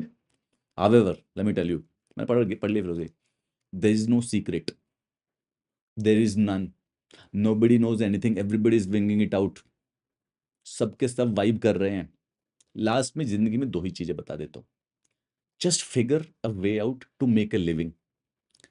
पैसे के लिए, फाइनेंसिस के लिए किसी पे डिपेंडेंट ना हो। जो भी बच्चा इस सिचुएशन में पहुंच गया, आज़ाद है, ट्रू आज़ादी वहीं पे है, ठीक है? और उसके बाद just stay happy, be nice to people, get married to the person you love and be nice to people. इसके अलावा कुछ नहीं है। एक तीसरा और थोड़ा सा है, भगवान कृष्ण की तरफ से सिखा देता हूँ कि जब जरूरत पड़े तो लड़ और जाना। इतनी सशक्त होना चाहिए, इतनी शक्ति अपने पास जमा करके रखनी चाहिए कि जरूरत पड़े तो फिर लड़ जाओ, चिंतित ना हो। बस 3 ही है, यही है। एक भगवान कृष्ण का है, और दूसरा एक भगवान बुद्ध का है, और एक भगवान महावीर का है। जब इन 3 लड़कों ने कुछ बात बोल दिया, बचा क्या कुछ? इसके अलावा विजडम है ही नहीं, बाकी सब वाइब है। फिर वाइब में कुछ भी करते रहो, फिर श्रद्धा है अपनी, जो मर्जी एंजॉय। अरे क्या इमोशंस में बह जाता हूँ मैं कभी कभी, सॉरी। तो यार ये फ्रीडम है, आर्टिकल नंबर 19 में ये 6 प्रकार की फ्रीडम दी होती है, ठीक है? एंड देन आर्टिकल नंबर 20 के अंदर कुछ प्रोटेक्शन है कि भाई अगर किसी आदमी को कन्विक्शन मिल जाए, कन्विक्शन का मतलब है कि कोर्ट ये डिक्लेयर कर दे कि आदमी गिल्टी है, तो गिल्टी आदमी यानी कि क्रिमिनल, जो आदमी जिसके ऊपर क्राइम प्रूव हो चुका है, उसको भी कुछ प्रोटेक्शंस दे रखी हैं। और ये वो तो बहुत ही आतंक लेवल का इंपॉर्टेंट आर्टिकल है, article number 21, right to life and the personal liberty. And then this is right to education, ये अलग से आर्टिकल 21A है। और ये देखो यहाँ पे थोड़ा सा मिसनॉमर है, इन्होंने लिखा हुआ है राइट टू एजुकेशन। अब हम सोच के पढ़ के देखेंगे कि right to education is a fundamental right, tricky है। राइट टू एजुकेशन नहीं, right to primary education is a fundamental right. ये आर्टिकल ये बोलता है कि 6 से 14 साल के जो बच्चे हैं उनकी प्राइमरी एजुकेशन फंडामेंटल है, उसके लिए स्टेट कुछ भी करेगी, फ्री प्रोवाइड कराएगी, कहीं से भी कर पाए। लेकिन ये नहीं कहता कि यूपीएससी की कोचिंग फंडामेंटल है। काश कॉन्स्टिट्यूशन में ये भी लिख दिया जाए कि यूपीएससी की कोचिंग भी फंडामेंटल है, वो नहीं है, लीगल है, वो लीगल राइट है। एंड दस protection against the arrest and the detention, ये है आर्टिकल नंबर 22 वाला, ठीक है। इसके अलावा राइट अगेंस्ट एक्सप्लॉयटेशन, ये आर्टिकल 23 है, ये आर्टिकल 24 है। आर्टिकल 23 ये कहता है कि भाई किसी भी आदमी से फोर्स्ड लेबर ना कराया जाए, बेगारी ना कराया जाए, और ये prohibition of traffic in the human beings. और ये कहता है कि भाई बच्चे जो हैं उनको हैजार्डस जॉब में 14 साल से नीचे के बच्चे, ठीक है, बच्चे का मतलब क्या होता है, बच्चा तो 25 साल का भी आदमी कभी कभी अपने आप को बच्चा कहता है, बेबी बोलते हैं, सारे के सारे अडल्ट एक दूसरे को आजकल बेबी ही बोल रहे हैं। They are just not getting out of the hang of that, everybody is baby to each other. वो बेबी नहीं होता बेटा, वो दूसरे टाइप का बेबी है। बेबी का मतलब चिल्ड्रन, चिल्ड्रन क्या है, कॉन्स्टिट्यूशन के अकॉर्डिंग चिल्ड्रन का मतलब है 14 साल से नीचे का बच्चा। इनको 14 साल से नीचे के बच्चों को जॉब या एम्प्लॉय नहीं किया जा सकता है हैजार्डस जॉब में, ठीक है। चलिए, ये फ्रीडम ऑफ रिलीजन है, आर्टिकल नंबर 25, आर्टिकल नंबर 26 और 27 और 28, बहुत ही इंपॉर्टेंट है, बड़ा सेंसिटिव एरिया है, इसको डिटेल में डिस्कस करेंगे जब ये आएगा। अभी यहाँ पे कुछ भी गलत बातें बोलने से, समझ रहे हो ना, मैं तो वैसे ही कंट्रोवर्सीज के बीच में हूँ ना इस समय, एक शब्द गलत निकला तो देखो कहाँ पे एंगल चला जाएगा। देन ये कल्चरल और एजुकेशनल राइट्स बच्चे, आर्टिकल नंबर 20 और article 29 and article number 30, and then this is the right to constitutional remedies, that is article number 32। बीच में your right, sir article number 31 भी निकाल दे, वो डिलीट कर दिया बच्चों हमने, उसमें भी था राइट टू प्रॉपर्टी था, वी जस्ट बी लाइक की we don't like it and we got deleted, ये हमने हटा दिया है। तो जैसे मैंने बताया कि फंडामेंटल राइट्स का ये मतलब नहीं है कि लिख दिए तो भाई पत्थर की लकीर हो गए, जरूरत पड़ने पे डिलीट होते हैं। यहाँ पे ऐड भी हो गया, ये देखो 21A का मतलब है कि अमेंडमेंट से बाद में ऐड किया गया, बीच में घुसाया गया, 21 और 22 के बीच में कुछ एक्स्ट्रा डालना था, 21A करके उसको डाला गया, तो एडेड थ्रू एन अमेंडमेंट। ये 31 वाला मिसिंग है तो इसका मतलब we kind of added it और डिलीटेड इट, ठीक है। तो इक्वालिटी वाले जो लॉ के बारे में बात कर रहे थे, इक्वालिटी ऑफ अपॉर्चुनिटी का मतलब है कि भाई सारे के सारे जितने भी सोसाइटी में जो भी लोग हैं सबको इक्वल अपॉर्चुनिटी मिले। लेकिन जिस सोसाइटी में पहले से ही इनइक्वालिटी हो, वहां पे इक्वल अपॉर्चुनिटी का क्या मतलब, भाई आर्यन खान और तुमको बराबरी का थोड़ी ना मौका मिलेगा फिल्म में, कि अरे सर एवरीबडी इज ओपन, कोई भी जाके मूवीज कर सकता है, आजादी चल रही है देश में, इसका मतलब नहीं है कि आर्यन खान और तुम दोनों बराबर हो गए, पहले से ही इनइक्वालिटी है। The thing is this, constitution ये क्लैरिफाई करता है कि वी कैन एंश्योर कि हम कुछ स्पेशल स्कीम्स भी ला सकते हैं, जैसे कि बच्चों के लिए, वामेन के लिए, सोशली और एजुकेशनली बैकवर्ड क्लासेस के लिए। इसका मतलब ये हुआ कि इक्वालिटी का ये मतलब नहीं है कि सबको इक्वल ट्रीट करना है, इक्वल का मतलब उसका लिटरल मतलब इक्वल ट्रीट नहीं करना है। जो लोग वल्नरेबल हैं या जो कोई पर्टिकुलरली पहले से ही इनइक्वल हैं, you can treat them differently also. अब मैं अगर रेस लगा रहा हूं, रनिंग, मेरे साथ एक 6 साल की, 7 की हो गई है, 7 साल की बच्ची है, वो रेस लगा रही है, ये दोनों इस रेस में मैं हार जाता हूँ, she runs very fast, I know, I wanted to give an example where मैं अडल्ट हूँ तो मैं बेसिकली जीत जाता हूँ और बच्चा हार जाता है, तो क्या ये इक्वल रेस हुई, but now I realize the child actually runs very fast और मैं उस पर हमेशा हार जाता हूँ। Not the exact analogy which I wanted to tell you, but हुआ ना, अनइक्वल तो हुआ, even if she is winning this is an unequal race. तो in that case there can be certain things जो गवर्नमेंट स्कीम कर सकती है, government कोशिश कर सकती है, कोई भी सेक्शन ऑफ द सोसाइटी जिसको इंप्रूवमेंट की जरूरत है कंडीशन को, उनके लिए। अब आप लोगों ने सुना होगा reservations in jobs and in school admissions, तो आप पूछेंगे कि भाई अगर हम इक्वल हैं सबके सब, तो फिर हम रिजर्वेशन क्यों फॉलो करते हैं, क्या रीजन है, अगर सभी बराबर हैं तो रिजर्वेशन क्यों हो रहा है, ये तो पैराडॉक्सिकल बात हो गई ना। Now the thing is that कि कॉन्स्टिट्यूशन के आर्टिकल 14 में ही लिखा हुआ है कि यार reservation is not a violation of right to equality, reservation होने का ये मतलब नहीं है कि सभी इक्वल नहीं है, rather constitution actually tries to justify it in the sense that this is necessary for equality. जो लोग कभी बराबर हैं ही नहीं, हुए ही नहीं, उनको कम से कम पहले सेम लेवल पे लाना तो जरूरी है, उसके बाद इक्वालिटी की बात होगी। ठीक है, ऑल राइट, इमोशनल कर दिया। ये अगले नेक्स्ट वाले पे आ गए, राइट टू फ्रीडम पे, आर्टिकल नंबर 19 को डिस्कस कर रहे हैं। यहाँ पे बता नहीं रहे हैं, यूपी एनसीईआरटी है ना बच्चों की, है तो इधर ज़्यादा आर्टिकल वार्टिकल नहीं बताते। बोलते इक्वालिटी एंड द फ्रीडम और लिबर्टी, ये जो दो अधिकार हैं they are most essential to a democracy, एक दूसरे के बिना नहीं सोच सकते हैं यार, इक्वालिटी है और फ्रीडम और लिबर्टी। आप में से बहुत बच्चे जो हैं वो सवाल करते हैं कि सर लिबर्टी और फ्रीडम में क्या डिफरेंस होता है? कुछ नहीं होता बेटा। यहाँ पे यू लिटरल एनसीईआरटी देखो कि इन्होंने और लगा के कर रखा है। फ्रीडम और लिबर्टी इंटरचेंजेबल वर्ड है, चिंता मत करना। लिबर्टी का मतलब होता है freedom of thought, expression and action. आप कुछ भी सोच सकते हैं, कुछ भी बोल सकते हैं और कुछ भी कर सकते हैं। सोचना, बोलना और करना, इन तीनों चीजों में। इसका ये मतलब नहीं है एनीथिंग। अब मैं खुद देखो, I am with you, I have like full sympathy here. मैंने जब सुना था कि फ्रीडम है तो मैं खुद एकदम बहक गया था। मैंने कहा इसका मतलब तो फिर मुझे पता चला नहीं यार, डजंट मेक एनी सेंस। देखो, अगर कुछ चीजें हैं जो बिल्कुल ही अलाउ कर देंगे तो बाकी लोगों को फ्रीडम नहीं होगी। अब अगर हम ये परमिशन दे दें आपको कि रात के 10 बजे के बाद फुल डीजे बजाओ सोसाइटी में, तो दूसरे आदमी को भी तो सोने का अधिकार है। तो फ्रीडम सबके पास इस प्रकार से कि किसी दूसरे की फ्रीडम बेसिकली इंटरवीन मत करो, खुद के है अपनी अपनी internally. So freedoms are defined in such a manner that every person enjoys हर freedom without threatening freedom of others and without endangering the law and order situation. बस ये सिंपल सा खेल है, लॉजिक है इसके अंदर। और सबसे पहले just between me and you, ये हर क्या है? हिज कहाँ पे गया भाई? सारी फ्रीडम लड़कियों को दे दी। What about the guys and boys and the fellas? Discriminatory, discriminate, fellow मत इंसल्ट्स, इंसल्ट्स। ये यार पहले जितनी भी एनसीईआरटी किताबें थी हर जगह हिज लिखा रहता था, लैंग्वेज इज मेल डोमिनेंट। तो ये हमारे एनसीईआरटीज का कुछ थोड़ी सी एक पहल है, कोशिश है कि हर यूज करो अपना, बढ़िया है। यूपीएससी के पेपर में हर लिख दिया करो, कोई समस्या की बात नहीं है। मतलब पता क्या, उससे हर तो लिख ही सकते हैं हिम की जगह, ठीक है। अरे आर्टिकल 21 यार,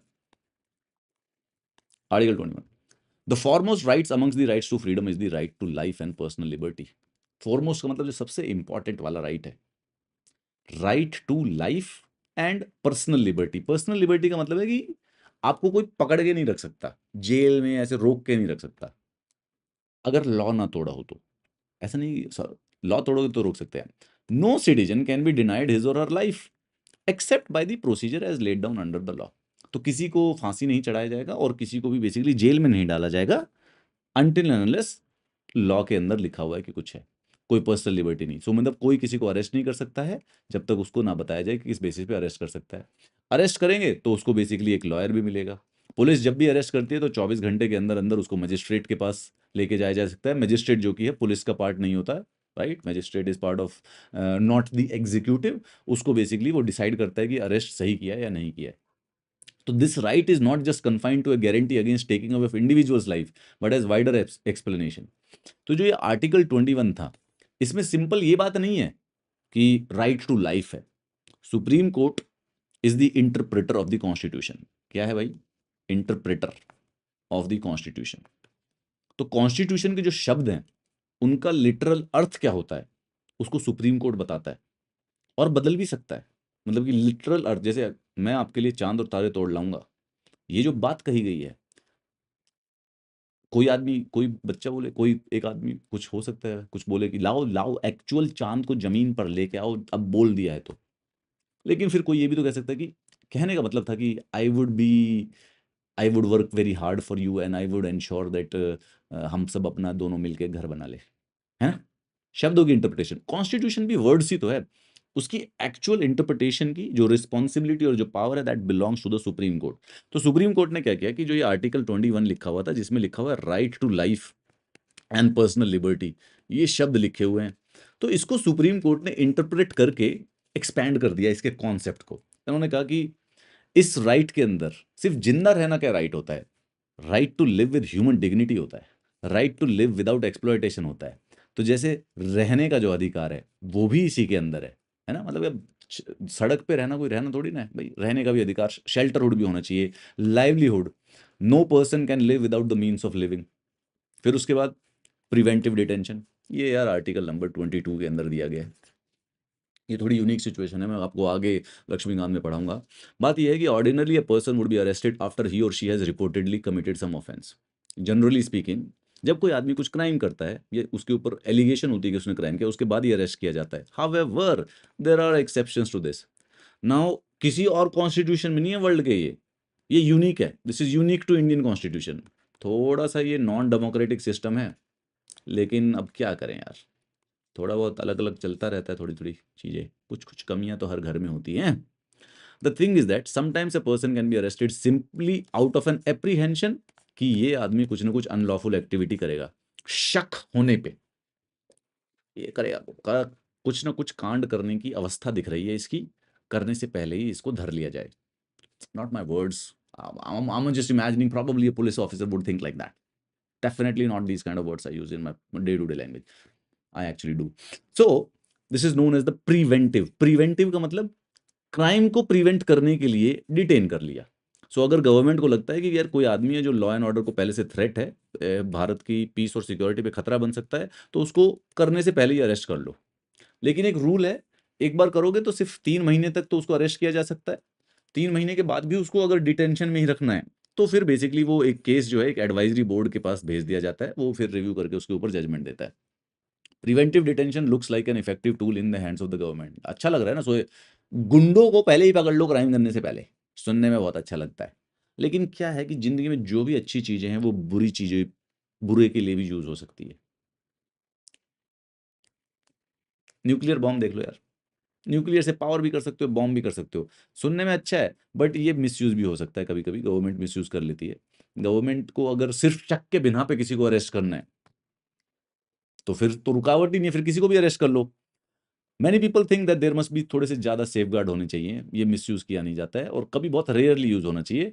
देर is the actual clear tension between the right to life and personal liberty and the provision of the preventive detention. तो ये बात देखो, एनसीईआरटी तो ज़्यादा एक्सप्लेन नहीं करती है, बट ये यूनिक और ये क्वेश्चन है, this is main question, this is ये बिल्कुल ना, ये इस लाइन को लेके नीचे डिस्कस लिख के मेंस में पूछा जाएगा। ये पास पास रखे हुए आर्टिकल 21 और 22, और ये एक दूसरे के दोनों के बीच में, दोनों के एंटाई हैं। एक बोल रहा है right to life and personal liberty, मतलब कि बिना लॉ के तुमको अरेस्ट नहीं किया जाना चाहिए। दूसरे वाला एग्जैक्ट नेक्स्ट आर्टिकल बोल रहा है कि प्रिवेंटिवली किसी को डिटेन किया जा सकता है। किसी और कॉन्स्टिट्यूशन में नहीं लिखा। जो कॉन्स्टिट्यूशन है उनका पर्पस है फ्रीडम देने का।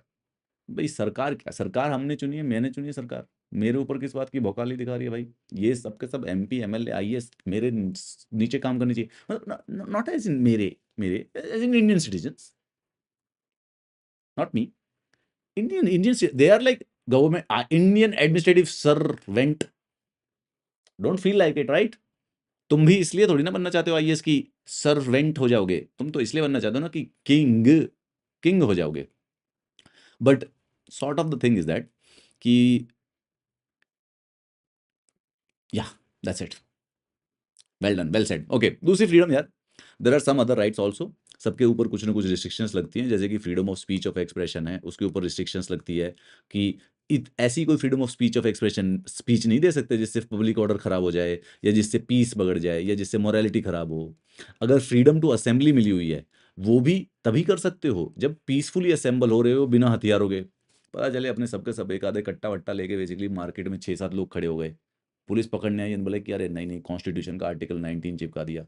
कॉन्स्टिट्यूशन का आर्टिकल 19 चिपकाएगा तो पुलिस वाला दोबारा से थप्पड़ मार के आर्टिकल 19 के नीचे हुई रीजनेबल रिस्ट्रिक्शन और चिपका देगा, क्या पूरा पढ़ के आया करो, मैंने पढ़ रखा है।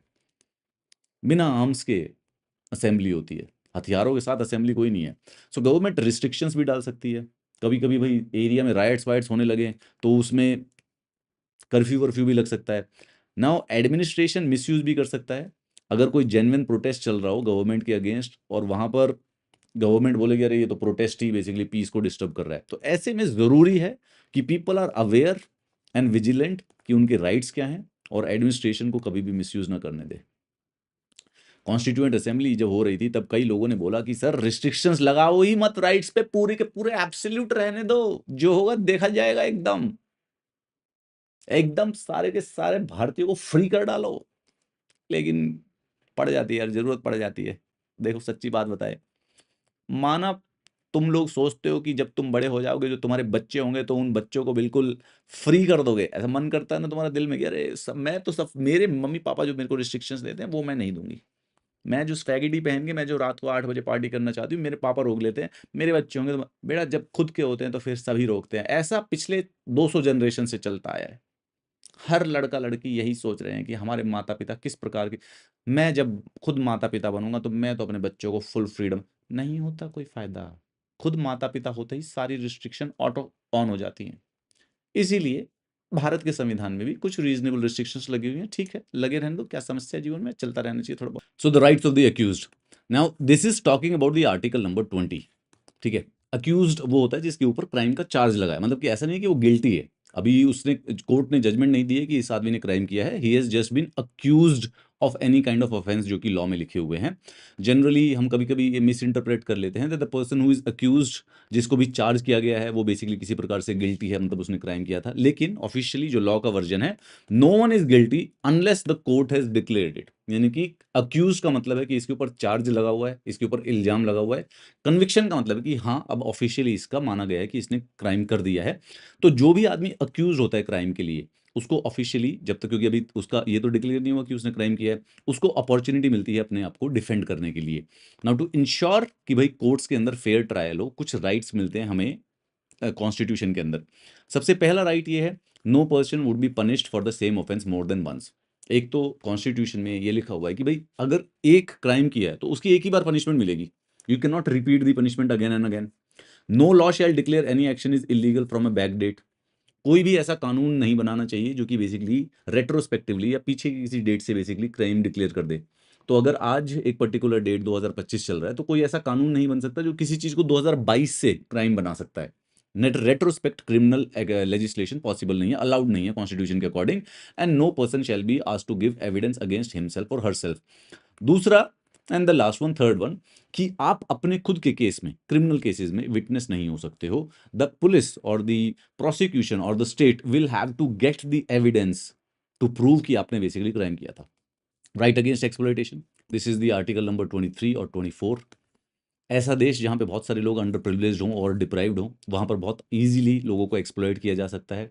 और जनरली एक उस एक्सप्लॉयटेशन का जो फॉर्म था भारत के अंदर, that is called as the begar और the forced labour.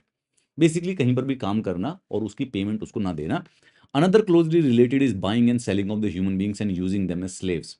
Human trafficking भी की जाती है, मतलब कि इंसान को, ह्यूमन बींग्स को खरीद सकते हैं, बेच सकते हैं ना। दोनों की दोनों चीजें जो हैं वो कॉन्स्टिट्यूशन के अकॉर्डिंग प्रोहिबिट कर दी जा गई है। This is given in the article number 23। Forced labour जो है ये इम्पोज किया जाता था लैंडलॉर्ड्स के, मनी लैंडर्स, वेल्दी पर्सन्स के द्वारा। तो हमारी इतिहास में जब जाएंगे तो हम अपनी सोसाइटी में कभी कभी देखते हैं कि देयर वाज ए सिचुएशन कि जब किसी को कर्जा दे दिया जाता था गांव में, तो उस आदमी को फिर कई सालों तक जो जमींदार होते थे उनके खेतों पे फ्री में काम करना पड़ता था उस कर्जे को चुकाने के लिए। Now some form of bonded labour, इस प्रकार का जो ये बंधुआ मजदूरी जो है, बॉन्डेड लेबर का मतलब बंधुआ मजदूरी, वो अभी भी बेसिकली देश में चलता है। Now it is a crime, अगर कहीं पर पता चल जाता है, उसको कोई रिपोर्ट कर दे तो उसको पनिश किया जाता है। Constitution, this is the article number 24। It forbids employment of children below the age of 14 years in dangerous jobs like the factories and the mines. यहाँ पे ना दो बातें ध्यान रखना। UPSC is very particular about the constitution, या very particular about any other question also. सबसे पहले ये चाइल्ड एम्प्लॉयमेंट को बैन कर रहा है, बट वेरी स्पेसिफिकली सिर्फ और सिर्फ फैक्ट्रीज और माइंस में, यानी कि जो हैजार्डस जॉब्स होती हैं। At least constitution is not banning the employment in a non hazards job. And यहाँ पे 14 साल से बच्चों के नीचे के लिए 15 साल से बच्चों के ऊपर कर सकता है। Now there is a different law जो कि चाइल्ड लेबर प्रोहिबिशन एक्ट है। ठीक है, चाइल्ड लेबर प्रोहिबिशन एक्ट, उसके तहत 18 साल से नीचे का कोई बच्चा फैक्ट्रीज और माइंस में काम नहीं कर सकता है, और 14 साल से कोई नीचे का बच्चा किसी भी प्रकार की कोई भी एम्प्लॉयमेंट नहीं कर सकता है, accept in the visual and the audio entertainment, यानी मूवी इंडस्ट्री में गाने वाने जो गाना है ये बच्चे लोग कर सकते हैं, लेकिन बाकी जैसे होटल में काम नहीं कर सकते हैं, खेतों में काम नहीं कर सकते हैं। तो ये बात ध्यान रखना कि वैसे चाइल्ड लेबर बैंड है इंडिया के अंदर, लेकिन वो चाइल्ड लेबर प्रोहिबिशन एक्ट के तहत बैन है। लेकिन कॉन्स्टिट्यूशन में एक स्पेसिफिसिटी है कि 14 साल से नीचे का बच्चा हैजार्डस जॉब के अंदर काम नहीं कर सकता है। अगर कॉन्स्टिट्यूशन को पढ़ें सिर्फ और सिर्फ, तो नॉन हैजार्डस में 14 साल से नीचे का बच्चा काम कर सकता है। लेकिन हमारे देश में नहीं होता, क्यों? क्योंकि एक लॉ अलग से बना हुआ है, child labour prohibition act. Right to freedom of religion, अब हमारे कॉन्स्टिट्यूशन के अकॉर्डिंग सबको अपने धर्म को फॉलो करने का अधिकार है। चाहे ये फ्रीडम जो हो, ये बेसिकली देखा जाए तो हर एक डेमोक्रेसी की हॉलमार्क है, हर जगह डेमोक्रेसी ये फॉलो करती है। पहले रूलर्स हुआ करते थे, एम्परर्स हुआ करते थे, जो कि जनरली स्पीकिंग जो अपना खुद का पर्टिकुलर रिलीजन होता था सिर्फ उसको फॉलो करते थे, उसको प्रमोट करते थे, और जो दूसरे रिलीजन के जो लोग थे उनको किसी न किसी प्रकार से प्रोसिक्यूट करते रहते थे, प्रोसिक्यूट करते रहते थे, not prosecute, prosecute, prosecute, prosecute and persecute. Prosecute का मतलब होता है कोर्ट में उसके अगेंस्ट चार्जेस लेके उसको प्रूव करना कि इसने आदमी ने क्राइम किया है। परसिक्यूट का मतलब उसको हरास करना जस्ट बिकॉज कि उसका रिलीजन कोई डिफरेंस है। सो जो डिफरेंट रिलीजन फॉलो करते थे उनके दे रूलर उनको या तो परसिक्यूट करते थे या उनको कन्वर्ट कर देते, फोर्स कर देते थे उनको जो भी उनका रूलर का प्रेफर्ड रिलीजन होता था उसमें। तो डेमोक्रेसी जनरली जहां पर भी आप देखेंगे अच्छी जो डेमोक्रेसीज होती हैं वो इनकॉर्पोरेट करती हैं कि भाई रिलीजन जो है वो अपनी पसंद से अपने प्रिंसिपल्स के बेसिस पे फॉलो किया जा सकता है। भारत में भी हमारा जो आर्टिकल नंबर 25 है वो ये कहता है कि भारत का हर एक नागरिक are free to choose a religion and practise that religion. इसके अंदर फ्रीडम ऑफ कंसाइंस भी आती है। इसका मतलब सिर्फ ये नहीं है कि कौन कौन सा रिलीजन फॉलो करेंगे, चाहे तो आप अपना रिलीजन ना भी फॉलो करें। Freedom to religion includes the freedom to profess, follow and the propagate any religion. कुछ लिमिटेशंस इसके ऊपर भी है, लाइक एवरी फंडामेंटल राइट कुछ ना कुछ लिमिटेशंस होती हैं। Government can impose restrictions on the practice of freedom of religion अगर वो पब्लिक ऑर्डर पे या मोरालिटी पे, हेल्थ पे कोई बात आती है। इसका मतलब कोई अनलिमिटेड राइट नहीं है। व्हेन इट कम्स हर एक राइट ऑलमोस्ट सिर्फ और सिर्फ आर्टिकल 17 जो है वो एकदम एब्सोल्यूट है। आर्टिकल 24 यानी कि जो चाइल्ड लेबर की प्रोहिबिशन है, ये दोनों के दोनों जो राइट हैं ये एब्सोल्यूट है। There is no other, no condition, no justification जिसमें अनटचेबिलिटी की जा सकती है, या कोई कंडीशन नहीं है जिसमें 14 साल से नीचे का बच्चा जो है हैजार्डस जॉब कर सकता है। बट बाकी जैसे फ्रीडम ऑफ रिलीजन देखें तो इसमें कभी कभी जरूरत पड़ती है भाई, रिलीजन कभी कभी कुछ सोशल इविल्स भी फॉलो कर सकता है, तो गवर्नमेंट इंटरवीन कर सकती है रिलीजियस मैटर्स में भी अगर वो सोशल इविल्स को रूट आउट करना है तो जैसे सती हो गया, बाईगैमी अर्थात 2 शादियाँ 3 शादियाँ करना होगा, ह्यूमन सैक्रिफाइस हो गया। सो दीज़ सोशल फिनोमेना या जो ये सामाजिक प्रथाएँ होती हैं, ये रिलीजन का भी पार्ट हो जाती हैं, रिलीजन का भी पार्ट बना दिया जाता है। इनकी जस्टिफिकेशन रिलीजन के थ्रू दी जाती है। तो गवर्नमेंट इंटरवीन करती है इन चीज़ों को बैन करने के लिए। नाउ इसके अगेंस्ट ये डिफेंस नहीं लिया जा सकता कि भई फ्रीडम ऑफ रिलीजन है। नो, अगर कोई ऐसी चीज़ है जिससे पब्लिक हेल्थ पे, पब्लिक ऑर्डर पे, हेल्थ पे, इंडिविजुअल की फ़र्क पड़ता है तो गवर्नमेंट इंटरफेयर करके उसको बैन करा सकती है। इनको ऐसे ये बोल के अपोज़ नहीं कर सकते कि this is basically the freedom of religion. Limitations on the right of freedom religion always produces a tensions. क्यों? क्योंकि जो रिलीजन के फॉलोअर्स हैं वो तो जैसी भी प्रथा है उसको फॉलो करना चाहेंगे, और गवर्नमेंट की एक रिस्पॉन्सिबिलिटी होती है कि किसी भी प्रकार की सोशल इविल अगर रिलीजन के अंदर ही किसी particular section of the people को अगर दुखी कर रही है या फिर ऑप्रेस कर रही है या परसिक्यूट कर रही है तो उसको रोकने की कोशिश करे। एंड जनरली जब गवर्नमेंट ऐसा रिस्ट्रिक्ट करती है किसी भी एक्टिविटी को तो धर्म के लोगों को लगता है कि किसी न किसी प्रकार का इंटरफियरेंस बन जाता है। हेंस सबसे सारी की सारी फंडामेंटल राइट्स में जो सबसे ज़्यादा कंट्रोवर्शियल राइट्स होती हैं वो जनरली फ्रीडम ऑफ रिलीजन से रिलेटेड होती हैं, क्योंकि फ्रीडम ऑफ रिलीजन जैसे ही गवर्नमेंट करेगी वो इमीडिएटली एक पॉलिटिकल कंट्रोवर्सी में बदल जाता है। नाउ कॉन्स्टिट्यूशन ने लोगों को अपना खुद का धर्म प्रोपोगेट यानी कि आगे प्रमोट करने के लिए बढ़ाने का भी धर्म दिया है। This includes persuading people to convert from one religion to another. लेकिन जो ये धर्म का कन्वर्जन है ये इंटिमिडेशन यानी कि धमकी या इंड्यूसमेंट यानी कि लालच, इसके बेसिस पर नहीं होना चाहिए। कॉन्स्टिट्यूशन फोर्सिबल कन्वर्जन्स नहीं अलाउ करता है। वो सिर्फ इतना अधिकार देता है अपने रिलीजन के बारे में अपनी इंफॉर्मेशन स्प्रेड कर सकते हैं ताकि आप अपने रिलीजन के लिए दूसरे लोगों को अट्रैक्ट कर सके। लेकिन वो बड़ी थिन लाइन होती है कि वो रिलीजन को अट्रैक्ट करना है या रिलीजन में लालच देके बुलाया जाता है। तो ये इसका जो बैलेंस है वो हमें अपना पॉलिटिकली मेंटेन करके रखना पड़ता है, जुडिशरी भी मेंटेन करके रखनी पड़ती है, और ये कांस्टेंट एवोल्यूशन रहता है इस थॉट का। Being a country, now this is talking about the article number 26। देश में एक धर्म नहीं है, हमारे तो देश में बहुत सारे धर्म हैं, इतने सारे रिलीजन है, इट इज़ नेसेसरी कि गवर्नमेंट को सारे के सारे रिलीजन्स को इक्वल ट्रीटमेंट भी देनी चाहिए। नेगेटिवली एक मतलब नेगेटिवली का मतलब एक इसका फेसेट ये है कि गवर्नमेंट किसी एक पर्टिकुलर रिलीजन को फेवर ना करे। हेंस इंडिया का कोई ऑफिशियल रिलीजन नहीं है। देयर आर सम कंट्रीज जो कि किसी रिलीजन को ऑफिशियली स्टेट रिलीजन डिक्लेयर कर देते हैं। इंडिया का कोई रिलीजन नहीं है। We don't have to belong to any particular religion in order to be a prime minister और प्रेसिडेंट और ए जज और any other public official also. ना ही हमें बेसिकली क्या नाम है कोई स्पेसिफिकली डिस्क्रिमिनेट किया जा सकता है रिलीजन के बेसिस पे एम्प्लॉयमेंट के कॉन्टेक्स्ट में। Institutions run by the state किसी पर्टिकुलर रिलीजन को प्रमोट नहीं करते हैं, ना ही रिलीजियस एजुकेशन देते हैं, ना ही किसी पर्टिकुलर रिलीजन के लोगों को क्या नाम है प्रेफरेंस देते हैं। ऑब्जेक्टिव ये है कि प्रिंसिपल ऑफ सेक्युलरिज्म फॉलो किया जाए।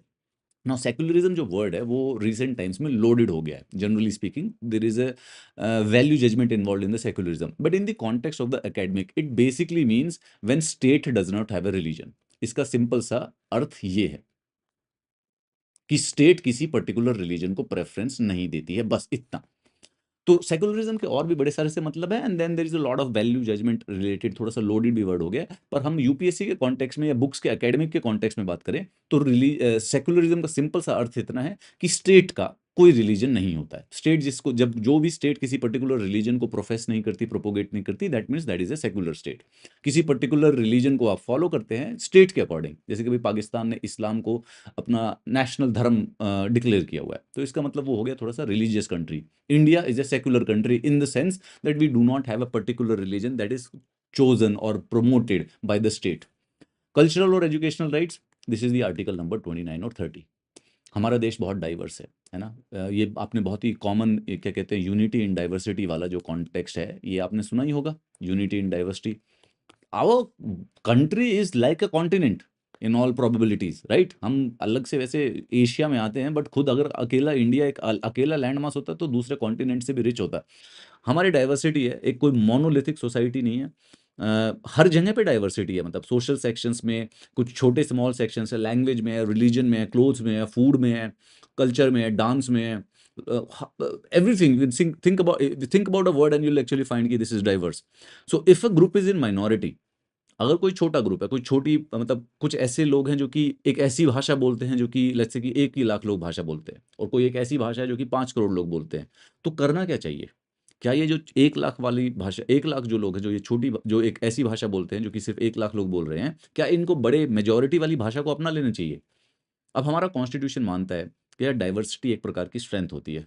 सबको एक कलर के अंदर रंगना कोई अच्छी बात नहीं है, डाइवर्सिटी हमारी स्ट्रेंथ है। तो one of the fundamental rights is the right of minorities to maintain their culture. Minority status सिर्फ और सिर्फ रिलीजन के ऊपर मेंशन नहीं, क्या नाम है, डिपेंडेंट नहीं होता। माइनॉरिटी लिंग्विस्टिक भी हो सकती है और कल्चरल भी हो सकती है। सो इन दिस कॉन्टेक्स्ट हम जनरली जब लक्ष्मीकांत पढ़ते हैं ना, तो हम सिर्फ 2 माइनॉरिटीज के बारे में बात करते हैं, लिंग्विस्टिक एंड रिलीजियस। बट ये एनसीईआरटी आपको एक इंपॉर्टेंट कॉन्सेप्चुअल हिंट दे रहा है कि there is a third, cultural also. Now cultural is a very broad and ambiguous term. Culture के अंदर कुछ भी चीजें आ सकती हैं, राइट, कुछ भी आपके रिचुअल्स भी आ सकते हैं। तो 3 प्रकार की minorities, religious, linguistic and the cultural minorities. तो कौन सी है? कोई भी माइनॉरिटी ग्रुप जिनका कॉमन लैंग्वेज हो, रिलीजन हो, in a particular part of country हो, या फिर पूरे के पूरे कंट्री में हो, जब जनरली सिंपल सिंपल जो फिजिकल नंबर उनके थोड़े से कम हो। तो जिन भी कम्युनिटी की पर्टिकुलर कल्चर हो, लैंग्वेज हो या स्क्रिप्ट हो, तो वो उसको कंजर्व कर सकते हैं और उनको डेवलप कर सकते हैं। एंड इन वन वे और द अदर कॉन्स्टिट्यूशन इंश्योर्स कि nobody basically interfere in between that. Government can not actually force them to learn majority language. All minorities, religious होगी, लिंग्विस्टिक होगी, अपने खुद के एजुकेशनल इंस्टीट्यूशंस बना सकते हैं ताकि वो अपनी लैंग्वेज को, अपनी कल्चर को प्रिजर्व कर सके और डेवलप कर सके। नाउ गवर्नमेंट इन लोगों की हेल्प भी करती है, ऐसा नहीं है। गवर्नमेंट एड दे सकती है एजुकेशनल इंस्टीट्यूशंस को, और कभी भी डिस्क्रिमिनेट, एटलीस्ट कॉन्स्टिट्यूशनली डिस्क्रिमिनेट नहीं करेगी अगेंस्ट एनी एजुकेशनल इंस्टीट्यूशंस, ये बोल के कि ये तो माइनॉरिटी कम्युनिटी हैंडल कर रहा है, ठीक है। And then the right to constitutional remedy, ये हमारी 6th और लास्ट फंडामेंटल राइट है, which is given in article number 32। It is based on a very simple concept. Rights को कागज पे लिख देने का कोई फायदा नहीं है अनटिल अनलेस उनको इंप्लीमेंट ना कराया जा सके। तो अगर ये हमने जो राइट्स डिस्कस किए, इक्वालिटी, फ्रीडम, एक्सप्लॉयटेशन, रिलीजन और कल्चरल और एजुकेशनल राइट्स, अगर ये वायलेट हो तो व्हाट इज द रेमेडी? होगा क्या? अगर आपको कोई रिलीजन का अधिकार फॉलो करने ना दे, अगर गवर्नमेंट कोई ऐसा रूल बना दे जिससे आप freedom of speech, of expression lose कर दे, what exactly is the remedy? करोगे क्या? Well, merely writing down is never enough. There has to be way कि इसको प्रैक्टिस में रियलाइज कर सकें और they can be defended against it. Now right to constitutional remedies is the means जिस जहाँ से अचीव होता है। Doctor B R Ambedkar ji हमारे कॉन्स्टिट्यूशन के आर्किटेक्ट हैं, उन्होंने स्पेसिफिकली इस कॉन्टेक्स्ट में ये बोला था आर्टिकल 32 के में कि यार ये जो राइट टू कॉन्स्टिट्यूशनल रेमेडी है ना, ये असली में हमारा देखा जाए तो हमारे संविधान का हार्ट एंड सोल है। हार्ट एंड सोल है, मतलब इसके बिना कुछ है ही नहीं, राइट, इसके बिना तो कुछ है ही नहीं। जब तक ये है नहीं है, इसके अलावा क्या करोगे? खाली फंडामेंटल राइट लिखने से कुछ नहीं होता, उसको बचाना जरूरी है। तो इट गिव्स द राइट, ये आर्टिकल 32 अधिकार देता है कि कोई भी इंडिविजुअल जिसके भी फंडामेंटल राइट्स वायलेट हो, वो सुप्रीम कोर्ट जाके प्ली लगा दे, पिटीशन लगा दे। और सेम चीज आर्टिकल नंबर 226 में भी लिखी हुई है कि आप हाई कोर्ट में भी जा सकते हो। You can go to any court, ऐसे कोई वो नहीं है, रुकावट नहीं है। You can go to supreme court, you can go to high court, and then supreme court और हाई कोर्ट डायरेक्टिव्स इशू कर सकती है इन्हीं राइट्स को प्रोटेक्ट करने के लिए। जब भी आप आर्टिकल 32 पढ़ोगे तो हमेशा वहां पर रिट लिखा होगा, रिट्स, कि कोर्ट के पास 5 टाइप की रिट्स होती हैं। रिट का क्या मतलब है? रिट का मतलब होता है लीगल ऑर्डर, मतलब कि कोर्ट के द्वारा इशू किया गया एक ऑर्डर जो कि मानना जरूरी है। एक बार उनको 5 रिट्स को ले लेते हैं जो रिट्स यूज करती है judiciary to protect the fundamental rights. तो सबसे पहले आ गया हीबस कॉर्पस, हेबीज कॉर्पस, कुछ भी प्रोनाउंस करो, कोई चिंता की बात नहीं, बट स्पेलिंग याद होनी चाहिए। ये रिट हीबस कॉर्पस की होती है कि कोर्ट जरूरत पड़ने पर ये ऑर्डर करता है कि जिस भी आदमी को अरेस्ट किया गया उसको उसके सामने प्रेजेंट करो, और फिर कोर्ट ये चेक करता है कि वो जो सही तरीके से लॉफुली अरेस्ट किया गया था या नहीं। और अगर कोर्ट सेटिस्फाइड हो जाता है कि ठीक है लॉफुली है तो अरेस्ट कंटिन्यू है, अगर इलीगल अरेस्ट किया गया है तो उसको छोड़ दिया जाएगा। तो right to life, right to personal liberty को बचाने के लिए अगर कभी क्वेश्चन आए आपके पास, जो सबसे इंपॉर्टेंट टूल है, हथियार है सुप्रीम कोर्ट के पास, वो है हीबस कॉर्पस की रिट। कि सुप्रीम कोर्ट एक पावर क्या नाम है रखती है अपने पास, एक पावर कॉन्स्टिट्यूशन ने उनको दे रखी है कि पूरे के पूरे देश में किसी को कोई इलीगली अरेस्ट नहीं कर सकता। और अगर कोई करने की कोशिश करे तो सिंपल जाके सुप्रीम कोर्ट के ऊपर एक पिटीशन लगा दो, सुप्रीम कोर्ट एक ऑर्डर इशू करेगा। गवर्नमेंट अथॉरिटी की रिस्पॉन्सिबिलिटी होगी कि उस इंडिविजुअल को लेके सुप्रीम कोर्ट जाए, और जब सुप्रीम कोर्ट लेके जाएगा, वो सुप्रीम कोर्ट को अगर लगा कि गलत ऑर्डर है तो इमीडिएटली ऑर्डर हो जाएगा उसको छूटने का। Second, there is the writ of the mandamus. अब जैसे कोई गवर्नमेंट ऑफिसर है, अपनी लीगल ड्यूटी काम करने से ही मना कर दे, उसके पास कोई फाइल है उसको पास करनी थी, करने से ही मना कर रहा है, तो ब्यूरोक्रेसी काम ऐसे करती है कि जब तक उसका साइन नहीं होगा तब तक बेसिकली काम नहीं कर सकते हैं। लेकिन आदमी अगर फिजिकली करे ही ना तो तुम किसी का हाथ पकड़ के तो करवा नहीं सकते हो। How do you do that? Well, ये writ basically supreme court order करती है जब कोई ऑफिस होल्डर है अपनी लीगल ड्यूटी को नहीं फॉलो करता है, तो लीगल ड्यूटी की वजह से उसके दूसरे किसी इंडिविजुअल का राइट है वो इन वायलेट हो रहा होता है, तो कोर्ट ऑर्डर इशू कर देगा। अब या तो उसको साइन करना पड़ेगा या फिर उसके लिए जेल जाना पड़ेगा, कोर्ट का ऑर्डर नहीं मानेगा तो। इसके बाद प्रोहिबिशन, ये रिट जो है ये कोर्ट्स के बीच में चलती है, this is only related to judiciary. ठीक है, जुडिशरी, कि भाई ये सुप्रीम कोर्ट हाई कोर्ट को इशू करती है, हाई कोर्ट नीचे वाली कोर्ट को इशू कर देती है, जब बड़े वाली कोर्ट को ये लगता है कि जो नीचे वाली कोर्ट है उसकी जुरिस्डिक्शन में केस था ही नहीं, उसको सुनना नहीं चाहिए। फिर एक चौथे वाला है कुओ वारंटो। कुओ वारंटो का मतलब व्हाट इज योर अथॉरिटी, ये लैटिन वर्ड है, इसका मतलब होता है व्हाट इज योर अथॉरिटी। अगर कोर्ट को ये लगता है कि कोई पब्लिक ऑफिस जो है वो बेसिकली किसी इंडिविजुअल ने इलीगली होल्ड कर दिया है, तो ये लीगल ऑर्डर इशू करती है को वारंटो का, और उसको बेसिकली इंडिविजुअल को उस पब्लिक ऑफिस से हटा देती है। And then the fifth one is the certiorari. The court orders a lower court या फिर किसी नीचे की अथॉरिटी को कि भाई कोई भी मैटर जो कि जैसे किसी ट्राइब्यूनल के पास हो या किसी कोर्ट के पास हो, वो हायर अथॉरिटी को ट्रांसफर कर दिया जाए, आपको सुनना नहीं है। ये 5 रिट है। अपोर्ट अपार्ट फ्रॉम द जुडिशरी और भी बड़े सारे से मैकेनिज्म्स हैं, जैसे कि national commission on minorities, national commission on women, national commission on scheduled caste, ये सब के सब बनाए हुए हैं। ये इंस्टीट्यूशंस कोशिश करते हैं कि अलग अलग सेक्शंस ऑफ द सोसाइटी के जो कॉन्स्टिट्यूशन राइट दे रखा है उनको प्रोटेक्ट करता रहे। Now, some of these organizations are made by the Constitution itself. This is the National Commission for Scheduled Caste, National Commission for Scheduled Tribe, National Commission for Backward Classes. ये 3 institution जो हैं ये constitutional ही है, constitution के अंदर है। फिर national commission for women, national commission for human rights, NCHR, national commission for minorities, ये स्टैट्यूटरी है। स्टैट्यूटरी का मतलब कॉन्स्टिट्यूशन ने नहीं बनाए बल्कि पार्लियामेंट ने बनाए हैं। पार्लियामेंट ने एक लॉ पास किया और उसमें लिखा हुआ है कि भाई national commission for human rights कैसे काम करेगा, या नेशनल कमीशन फॉर वुमेन जो है उसके अंदर किस प्रकार से काम किया जाएगा, what they can do, what are their powers. और ये 3, national commission for scheduled caste, scheduled tribe और बैकवर्ड क्लासेस, ये कॉन्स्टिट्यूशन के अंदर ही है, उसी में दिया हुआ कॉन्स्टिट्यूशन के अंदर, तो इसको कहते हैं कॉन्स्टिट्यूशनल बॉडी और इसको कहते हैं statutory body. Besides the national human rights commission को भी बनाया गया है ताकि वो फंडामेंटल और दूसरे किसी भी प्रकार के राइट्स को प्रोटेक्ट कर सके। राइट, बहुत ही सिंपल सा सरल सा क्वेश्चन है। This was the fundamental rights. यार ये बेसिकली फंडामेंटल राइट्स का पूरा हमारा चैप्टर था। नाउ इस चैप्टर के अंदर ये क्योंकि एनसीईआरटी है ना तो जल्दी जल्दी रैप अप करती है चीज़ों को, इसके अंदर एक directive principles of the state policy से रिलेटेड भी कोई छोटी सी चीज़ दी हुई है, और उसके बाद एक फंडामेंटल ड्यूटी से भी रिलेटेड चीज़ दी हुई है। And then in the last they also explain कि भाई फंडामेंटल राइट्स और डायरेक्टिव प्रिंसिपल्स के बीच में रिलेशनशिप क्या है। ये पूरा का पूरा लक्ष्मीकांत में खूब लंबा चैप्टर बनता है, राइट, नॉट अ प्रॉब्लम।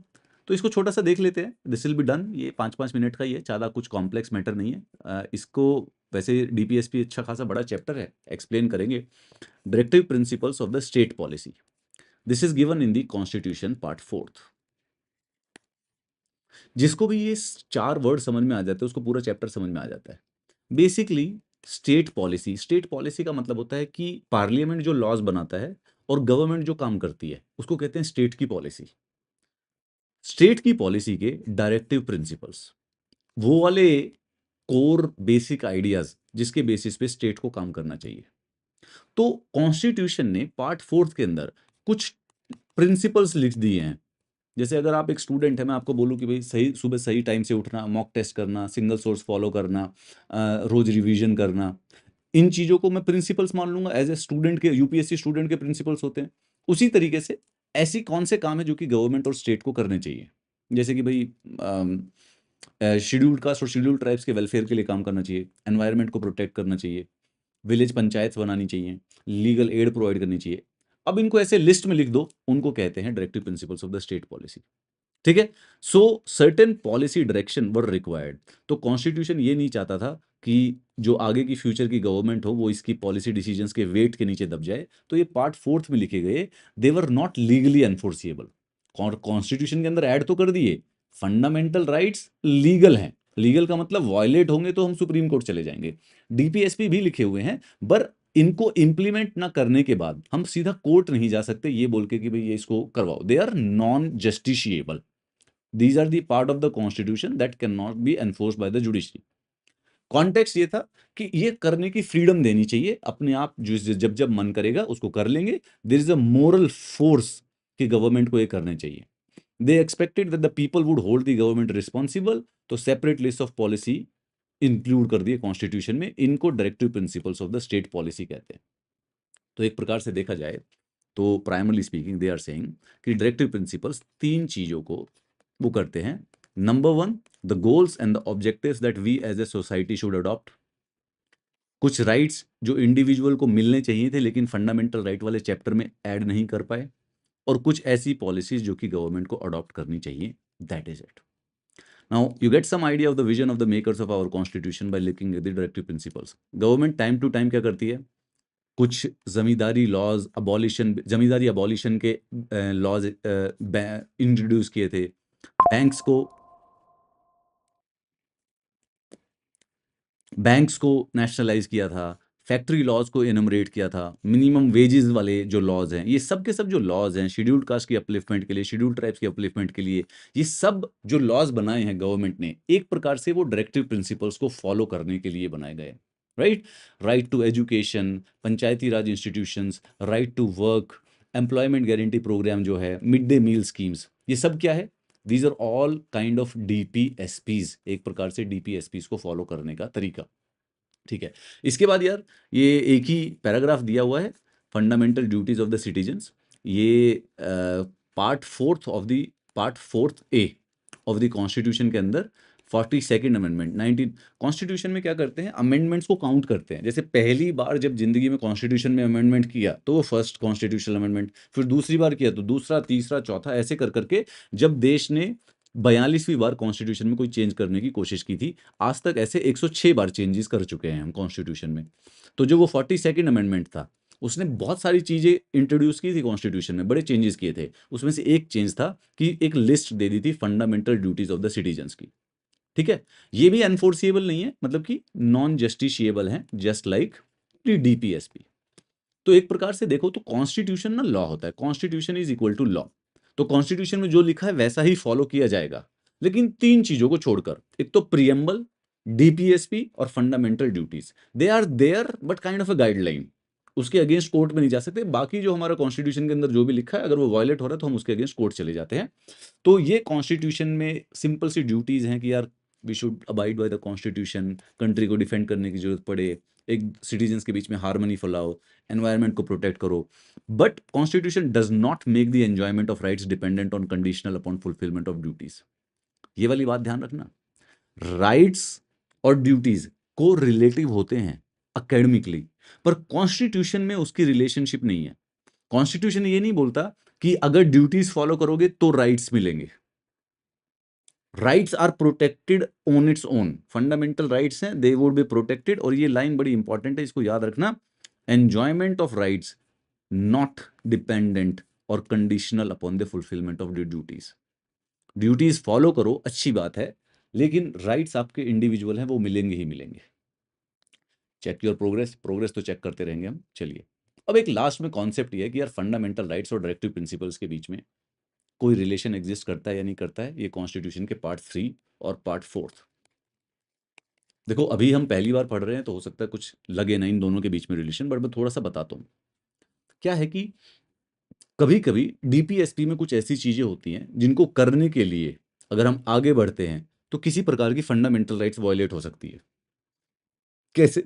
एक एग्जांपल देखो, गवर्नमेंट की रिस्पॉन्सिबिलिटी है कि जो लोग पुअर हैं उनको आगे बढ़ाएं, उनकी अपलिफ्टमेंट करें, या जो शेड्यूल्ड कास्ट है, शेड्यूल्ड ट्राइब है, उनको अपलिफ्ट करें, राइट। लेकिन अगर ऐसा करने के लिए कोई लॉ बनाए तो हो सकता है इक्वालिटी वाला जो प्रोविजन है जो कि कॉन्स्टिट्यूशन में लिखा हुआ है वो वायलेट हो जाएगा, क्योंकि किसी को स्पेशल ट्रीटमेंट मिल गई। तो there can and there are some conflict जो कभी कभी फंडामेंटल राइट और डीपीएसपी में हो सकते थे।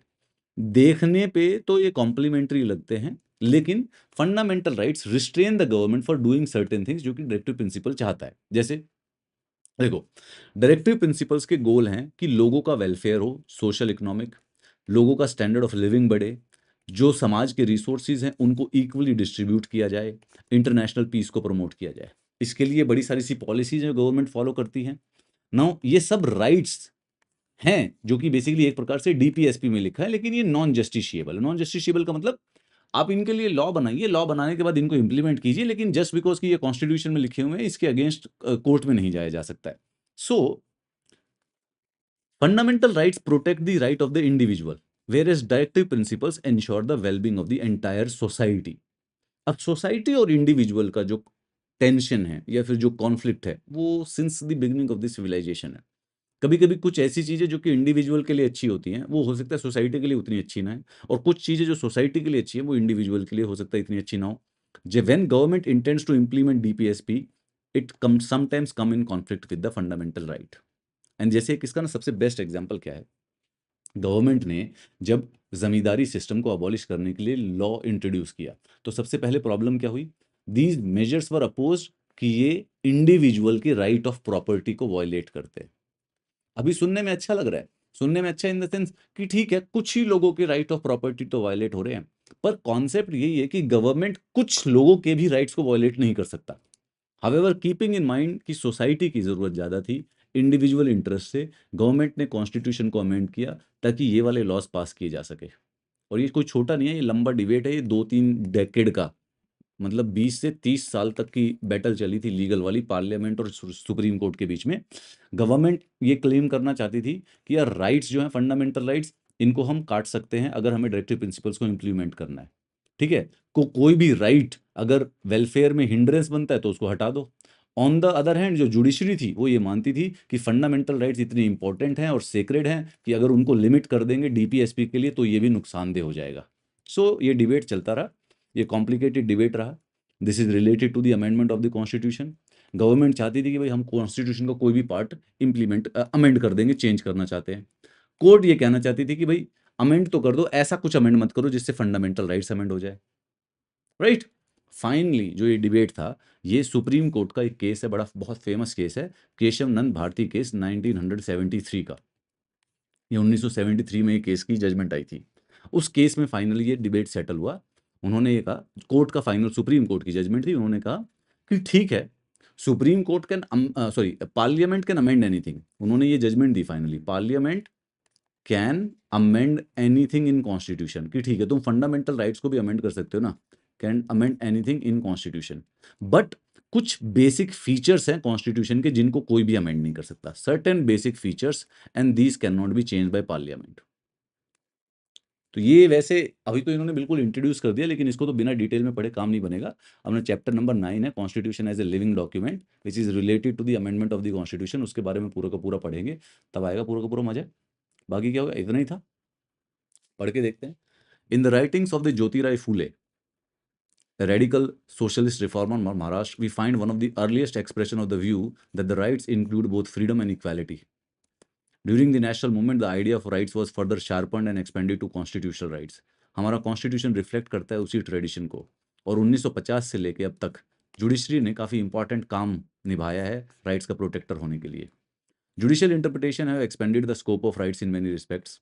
गवर्नमेंट और एडमिनिस्ट्रेशन जो है वो हमारे कंट्री के फंक्शन करते हैं जनरली उसी फ्रेमवर्क के अंदर। Rights enforce limitations on the functioning of the government and ensure कि गवर्नमेंट जो है वो थोड़ी सी डेमोक्रेटिक बनी रहे, लोगों के विल पर काम करती रहे। ठीक है, ग्रेट यार, ये तो बड़ा आसान था, सरल सा चैप्टर था। एनसीईआरटी है ही सिंपल, बस अपना ऐसे छोटा छोटा सा सिंपल सिंपल सा करते रहो और निकल जाएगा काम को। कितने चैप्टर हैं? 10। 2 हमारे हो गए हैं, 8 चैप्टर बचे हैं। 3 दिन या 4 दिन लगेंगे, ये किताब खत्म है। उसके बाद भगवान प्रभु राम की माया और इच्छा और विल और आशीर्वाद रहा तो शुरुआत करेंगे हम लक्ष्मीकांत का। लगता है भगवान विष्णु की आशीर्वाद की जरूरत पड़ेगी। I will see you in the next class.